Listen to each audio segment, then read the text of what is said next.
Do you ponder your mortality? Are you afraid of death? I do think about it sometimes. I mean, it does pop into my head sometimes. Just the fact that, I mean, I'm 53. So if everything goes great, I have less than 50 years left. You know, if everything goes great, like no car accidents, no injuries. But it could Yeah, happen today. This could be your last day on this could earth. be. That's kind of a stoic thing to meditate on death. There's a bunch of philosophers, Ernest Becker and Sheldon Solomon. They believe that death is at the core of everything. Wrote this book, Warm at the Core. So does that come into play in the way you see the world? I think having a sense of urgency is very beneficial, and understanding that your time is limited can aid you greatly. I think knowing that this is a temporary time, that we have finite lifespans, I think there's great power in that because it motivates you, it gets you going. I think being an immortal, living forever, would be one of the most depressing things, particularly if everybody else was dying around you. And I think one of the things that makes life so interesting and fascinating is that it doesn't last. You know, that you really get a brief amount of time here. And really, by the time you're just starting to kind of figure yourself out and who you are and how not to screw things up so bad, it's like time's up. The ride's over. What about from your daughter's perspective? Do you think about the world we're in now and what kind of world you're going to leave them?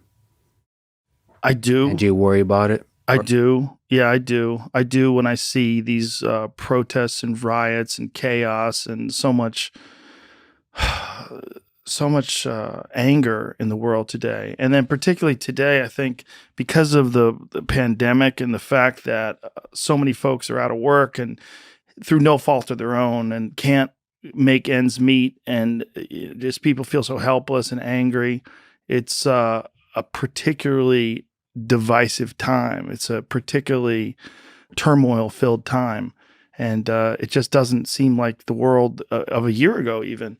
Just feels very chaotic and dangerous. And it's a small thing, like in terms of the possibilities of things that could happen to the world, like a pandemic, like the one we've experienced. It really just doubles the amount of deaths on a bad flu year. So it, relatively speaking, is a small thing in comparison to super volcano eruptions, asteroid impact, a real horrific pandemic, or one that really wipes out millions and millions of people.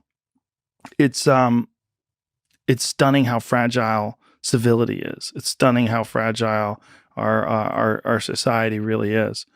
That something like this can come along, some unprecedented thing can come along, and all of a sudden everybody's out of work for 6 months, and then everybody's at each other's throats, and then politically everyone's at each other's throats, and then with the advent of social media and the images that you can see, with videos of police abuse and just racial tensions are at an all-time high, to a point where, like, if you asked me just 5 or 6 years ago, like, have racial problems in this country largely been alleviated, I'd probably say, yeah, it's way better than it's ever been before.